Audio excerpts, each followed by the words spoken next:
Hello, I'm Francesca Maxime. Thanks so much for joining us here in New York City. You're watching Arise News Weekend, where you'll get deeper insight into stories making headlines all around the world. In this half hour, Moscow rallies against the death of a potential Russian whistleblower. Plus, African-American activist Al Sharpton is at the center of a dispute regarding racial discrimination in American media. And some Trekkies mourning the loss of sci-fi legend Leonard Nimoy. We have those stories and much more straight ahead.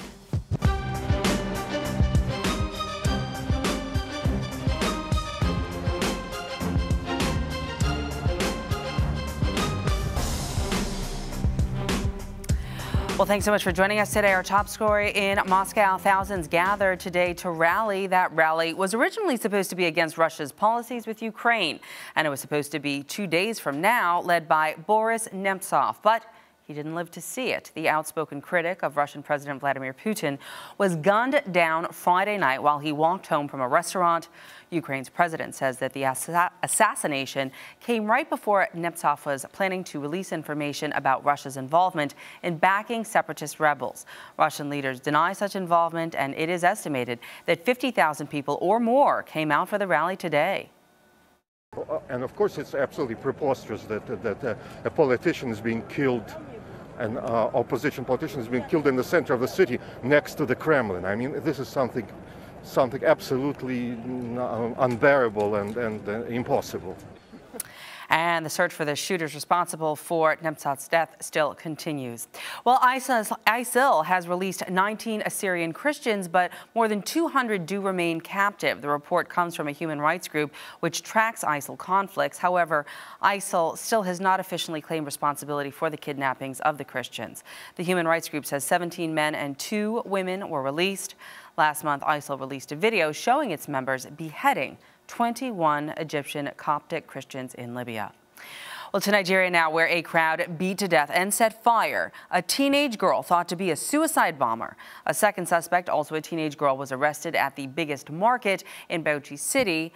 Those girls aroused suspicion after refusing to be searched at the gate to the market.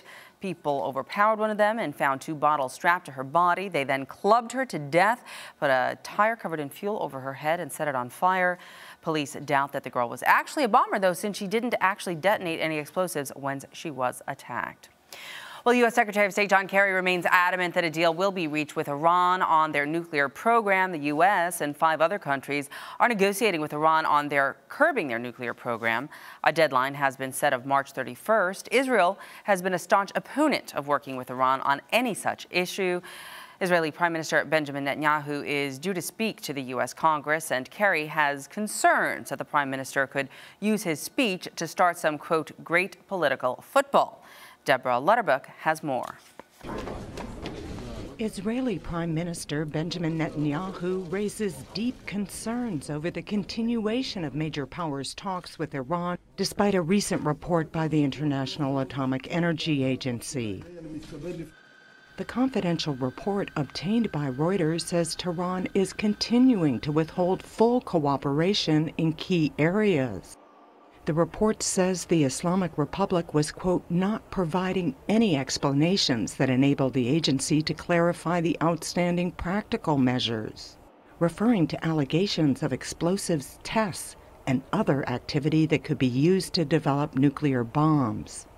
It is astonishing that even after the recent IAEA report determined that Iran is continuing to hide the military components of its nuclear program, the nuclear talks with it are proceeding.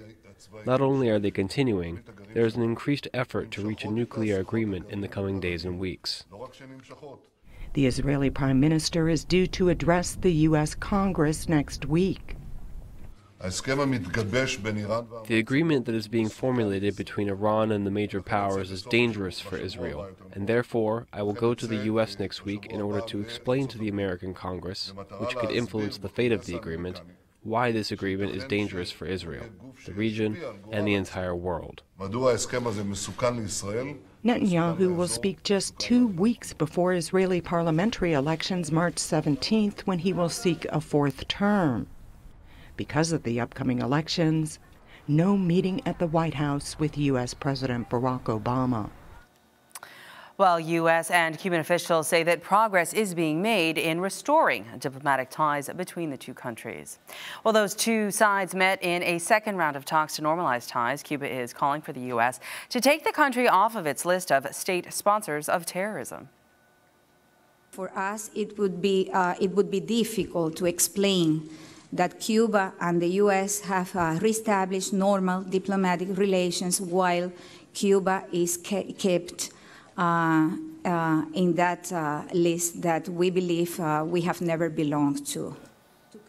U.S. officials are likely to respond to Cuba's request and have the country officially removed from the list by the time the Americas Summit is held in April. Both Cuba and the U.S. plan to attend. Well, things are heating up in Hong Kong, where people gathered to protest the rising number of visitors from mainland China. Police arrested 33 people and fired pepper spray on demonstrators after violence erupted. Fights broke out between rival groups as protesters marched through a shopping area close to the Chinese border before police stepped in to break things up. Well, still to come, civil rights activist Al Sharpton coming under fire from a few directions. You're watching Arise News Weekend. The best way to predict the future is to create it. There's a special breed of achievers out there that are called tomorrow's people, the highly creative ones who live in the future. They imagine what will be and strive to make it happen. They're bold. They refuse to wait for the future. Tomorrow bends and conforms to their ideas. At Access Bank, we share the same sentiments. We've been able to grow our bank to become a leading player in Nigeria with a strong presence across the continent, adopting best practice in everything we do. Our mantra for success is simple: speed, service, and security. Those who shape tomorrow strive for and demand perfection. At Access Bank, our service culture of speedy response and drive for excellence is the blueprint for creating customer experiences that will echo for generations. Come, let's work together and take tomorrow. Welcome back. Well, civil rights leader Reverend Al Sharpton is coming under fire from supporters for seeming to care more about the Benjamins than doing the right thing. The group behind the controversial conservative activist James O'Keefe produced an 8-minute video containing clips of people closely associated with the Eric Garner, Michael Brown, and Trayvon Martin cases, all criticizing Sharpton. Anonymous individuals baited the subjects into bashing the Reverend, but that video is still creating quite a stir. Meanwhile, Sharpton and cable giants Comcast and Time Warner are being sued for discrimination for $20 billion. The National Association of African American Owned Media says the cable companies bought protection from Sharpton and others to avoid claims of racial discrimination. The suit also alleges that the only TV channel carried by them that is Black-owned is the Africa Channel, and media entrepreneur and talent Byron Allen, a co-plaintiff in the suit. Well, he spoke with Arise News business editor Andrew Schmertz about his complaint. Okay, so I have the lawsuit here, and it does quite say a lot here. How do you draw the connection in the suit between the lack of what you say diverse programming and programming produced by African Americans and an actual racist and discriminatory plan by these companies? Because you're going to have to draw that connection to win this. Absolutely. Well, it's not about what is 100% African American targeted. We're not talking about targeted. We're talking about what's owned. It's ownership. This is an ownership conversation. So, Time Warner, Comcast and Time Warner collectively spend approximately $25 billion a year licensing cable networks and advertising. Of that $25 billion per year that they spend, less than $3 million per year goes to truly 100% African American owned media. And there is the financial atrocity. So when this was brought to Comcast's attention, when they tried to buy NBC Universal, I stepped in and I opposed the merger unless they addressed this. They then started their shenanigans and put forth this fraudulent MOU where they would do 4 African American owned, 4 Hispanic owned, and 2 others. and they got Al Sharpton and the NAACP and the Urban League to sign this fraudulent memorandum of understanding, this MOU, after giving them substantial donations that they had never seen before the announcement of this merger. Yeah, you're basically saying, because Al Sharpton is named in this lawsuit, as well as others, that they are being paid off. And today in the Huffington Post, it quotes you as saying, quote, Al Sharpton is the least expensive Negro to cover their tracks. Pretty inflammatory statements. What is driving you to specifically go after Al Sharpton here? Sharpton is, by the way, an employee of Comcast since he hosts a show on MSNBC. Correct. That's part of this payoff. So because he signed the MOU and endorsed Comcast's acquisition of NBC Universal, they rewarded him with cash and they rewarded him with a television show. That's why he's on MSNBC, and he can barely speak, he can barely form a sentence, and every night it's an hour of adult illiteracy. And they're paying him as if there aren't more qualified African-American journalists in this beautiful country of ours, America. So he took the payment and said that this is okay. It's racist to even suggest that there is a black person who speaks for all black people. As I've said before, my wife happens to be white, and I asked her, who's the white guy who speaks for all white people? It doesn't exist. Well, okay, and I should say that Al Sharpton says he plans to sue you for defamation here. When you look at the media landscape, though, because you're talking about 100% owned African-American companies, if you look at what's out there, you do have Magic Johnson. He has a new channel. Oprah obviously is a major player on cable television. BET is one of the most successful, formerly black-owned cable channel, but one of the most successful channels for Viacom. So on the face of it, it does look like there is diversity out there. Well, okay, let's get it right. So diversity and minority, those aren't the words, because when you define diversity and minority, quite often that's women and that's white women, and not 100% African American owned. You pointed out that Viacom owns BET. It's not African American owned. Part of the lawsuit is that, we state in the lawsuit that Magic Johnson's network is really controlled by Leo Hendry, who is white, and they don't pay sub fees to Magic's network. They pay it to Leo Hendry's network up. We also say that Revolt is controlled by Highbridge Capital, a private equity firm. And private equity firms are quite often predatory, looking for anywhere 15 to 30% return on their money. They control Revolt. Revolt is a private equity firm now run, or a part of it, the key management is a former Comcast executive named Payne Brown. Mm-hmm. Highbridge Capital is owned by J.P. Morgan. Okay, so Byron, what is... But on the board of J.P. Morgan is the #2 executive of Comcast, Steve Burke. Okay, so what is... Everybody needs to follow the numbers, follow the money. And if you look at the numbers and you look at the money, 100% African-American owned media, which is virtually extinct, doesn't receive any money. And the last thing I want to point out, this is very important, very important. AT&T, who we're also suing for $10 billion, has given Al Sharpton more money for his lavish 60th birthday party than what they spent on Ebony magazine, which has a circulation to over 10 million African Americans in America, and they've been around 70 years. AT&T only buys $30,000 per year in ads from Ebony. Okay, so Byron, what is your end goal here with the lawsuit? You're obviously raising attention to this issue. You're obviously trying to call out black civil rights leaders who position themselves, at least as civil rights leaders, for what you were obviously arguing is a conflict of interest. What do you want to see done here? A lot of things I'm going to have done here. Number one, make it very clear to corporate America, no black person speaks for all black people. All black people speak for themselves. That's number one. Number two, it is in the best interest of America to have a better America when all Americans are participating in the economic dream.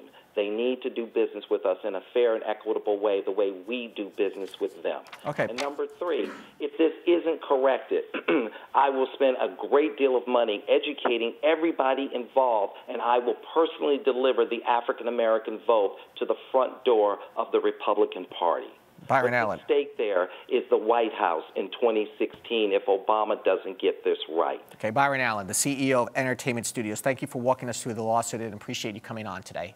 You got it. Thank you. Byron Allen ain't too happy about all this. Well, that conversation, of course, with Arise News U.S. business editor Andrew Schmertz. And by the way, Arise, our network, it is also a Black-owned digital network. When we come back, we will continue on this topic with a look at the legalities with the lawsuit. You're watching Arise News Weekend. I believe that people are watching news less today, definitely. I think that more so people are going online to catch their news. We've numbed the human mind to murders and all these bad things. The content is a constant loop of the same stuff. So there needs to be, new content all the time. Arise News, every culture, every angle. Well, Arise is the only network that really covers comprehensively the African diaspora. It gives people in other parts of the world of color a chance to know about people here in the United States, us to know about them, and the world to know about us. So it's kind of an educational experience for everybody involved. Getting to know people through stories, through personal stories. You really get a chance to know what people are actually all about, what communities are about. How are we different? But more importantly, what commonalities we all share. Welcome back to Arise News Weekend. I'm Francesca Maxime. Well, as we go deeper into our coverage of this lawsuit against Comcast, Time Warner, and civil rights groups, including activist Al Sharpton, and Byron Allen's accusations, we're now joined by Sean Joel Johnson. He is an entertainment attorney who has worked at BET, VH1, MTV, and even more. Welcome, Sean. Thanks for chatting with me today. We were watching this interview that Andrew did with Byron Allen, and what was your reaction to Byron Allen's statements? I mean, I personally think it's kind of a little bit of sour grapes. I think when you start out, the deck is actually stacked against. We didn't get our 40 acres and a mule. I think that's pretty well known. But at the same time, this merger provided an opportunity to get more black networks out there. For underserved communities. I mean, what Comcast did was they agreed to put out 10 black networks, 10 networks, 6 black networks, 2 Hispanic networks, and 2 independent networks. I think the legacy civil rights organizations were right in going to Comcast and NBCU and saying, if you want us to approve this merger, you have to give us something.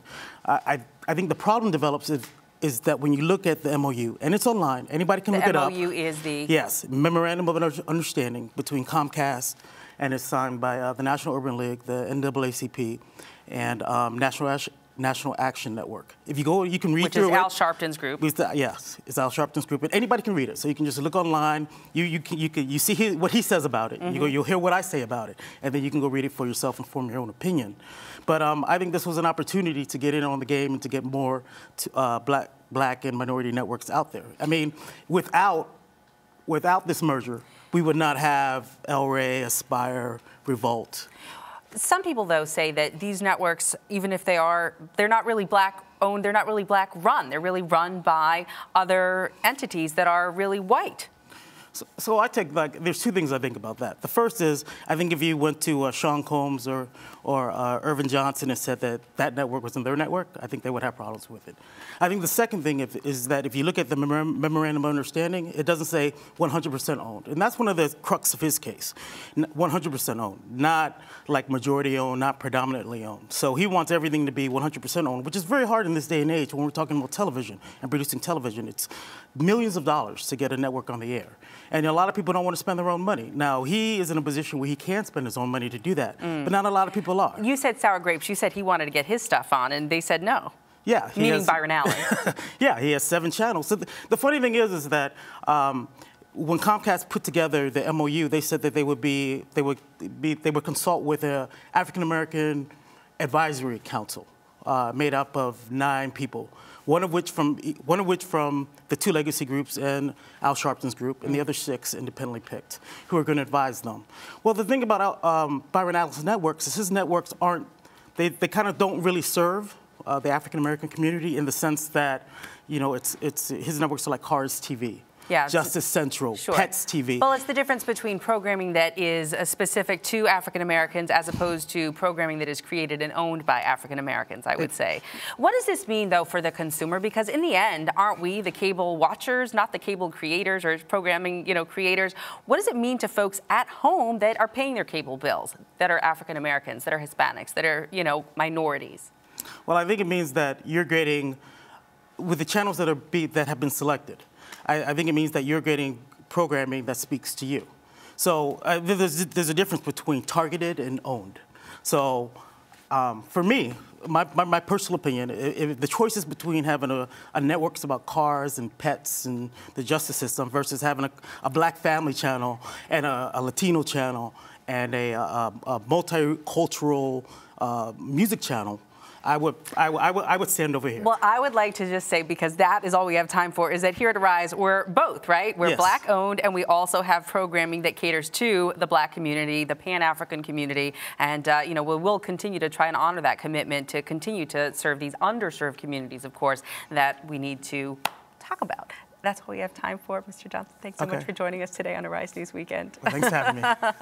All right, well, still ahead, New Yorkers are mourning the loss of a basketball great. You're watching Arise News Weekend. If I was building my own network, it would be for the people, by the people. It would be very diverse. It would be with every culture you can think of. If I was to start my own news network, it would reflect positive and negative within the continents and the countries around the world. I think that I would be more looking towards young people. If I were to build my own news network, it would look like New York City. Old, young, fresh, hip, classic. If I was to build my own news network, I would just have people from all over who are very connected and diverse. If I was to build my own news network, my own world network, I would love a correspondent in every country, every location, every city. I mean, it's kind of unrealistic, but how cool would it be to get local stories from the impoverished country, the impoverished city that we don't know about? Arise News, every culture, every angle.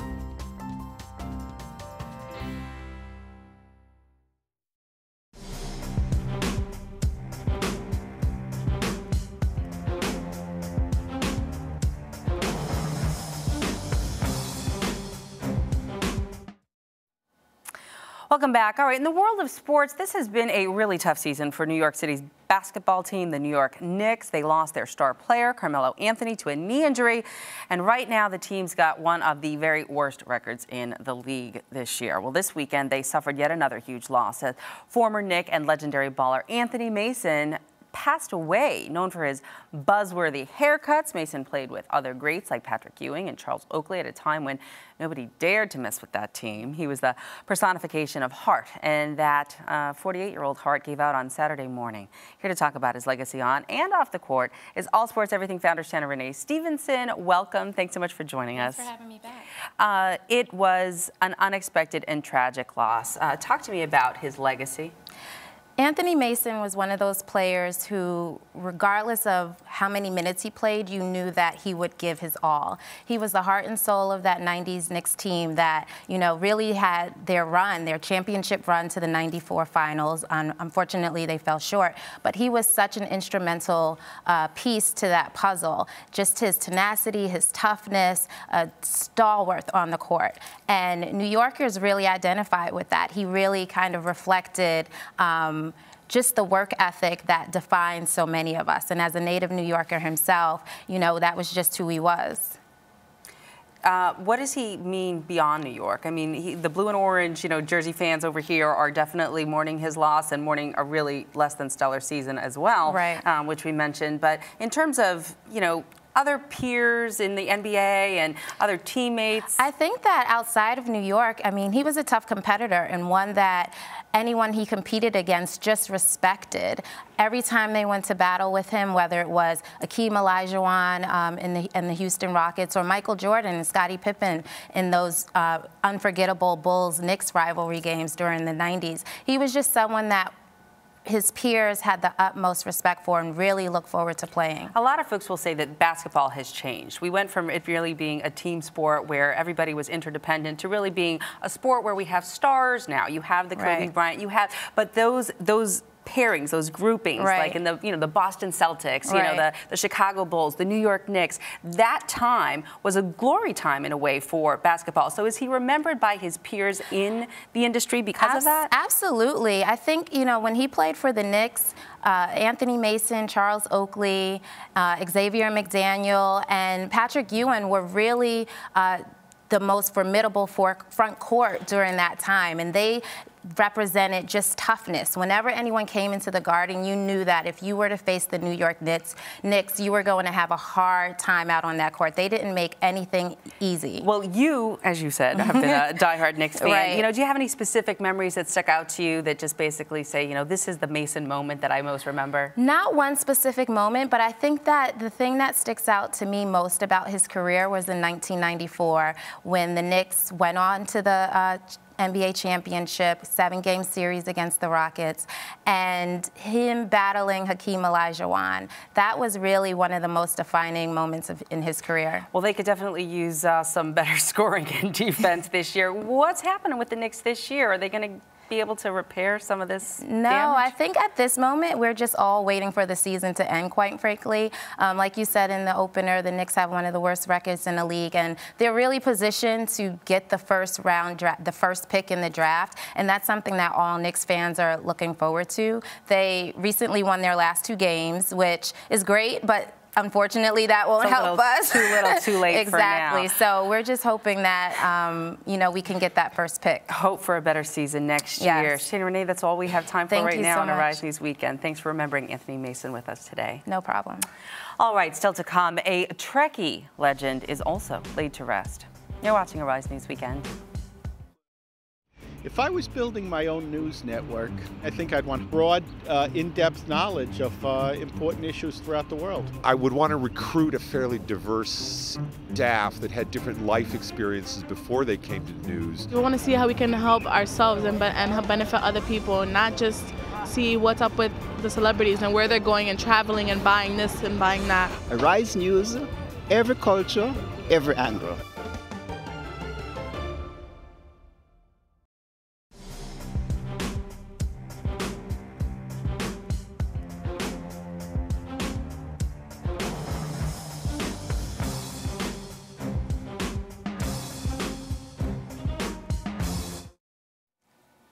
Welcome back. Well, a sad occasion for millions of Star Trek fans all around the world. Actor and science fiction icon Leonard Nimoy, best known for his role as the emotionless Vulcan in the hit 1960s television series Star Trek. Well, he is being laid to rest today. Spock passed away Friday morning. Phil Fury reports. The needs of the many outweigh the needs of the few. Actor Leonard Nimoy, whose portrayal of Mr. Spock on the Star Trek film and TV series won him fans all over the known universe, has died at age 83. The cause of death was chronic obstructive pulmonary disease, or COPD. Nimoy had other roles during a long career in TV, film, and theater, including stints as a film director and author. But he will forever be linked to the half-Vulcan, half-human Spock, who made his debut in the original 1960s Star Trek TV series and appeared in subsequent films. On various social media sites, friends and co-stars of Nimoy paid tribute to him. William Shatner tweeted, "I loved him like a brother. We will all miss his humor, his talent, and his capacity to love." George Takei wrote on Facebook, "Today, the world has lost a great man, and I lost a great friend. I shall miss you in so many, many ways." And Zachary Quinto, who plays Spock in the latest Star Trek movie reboots, even appearing alongside Nimoy in a cameo, tweeted, "My heart is broken. I love you profoundly, my dear friend, and I will miss you every day." For years, Nimoy resented that Spock defined him, but ultimately came to accept that his life would be forever intertwined with the alien who inspired a fervent fan following for Star Trek. Trekkies the world over will always remember him for his signature split-fingered Vulcan "Live Long and Prosper" salute, which he invented. Good words to live by. Live long and prosper. He, of course, also was an avid photographer when he wasn't playing Spock. Well, despite tweeting, though, "I loved him like a brother," William Shatner, Captain Kirk you just saw there, was unable to clear his schedule to attend the funeral. He said that he was attending a Red Cross benefit in Florida and couldn't make it to the West Coast for the funeral today. He's being blasted on social media for that, though, for not going. The New York Daily News running a headline calling him Captain Jerk as opposed to Captain Kirk. All right, well, I'll have to leave it there. That's it for today's show. I'm Francesca Maxime. You can tweet me at Francesca Maxime. You have a good night.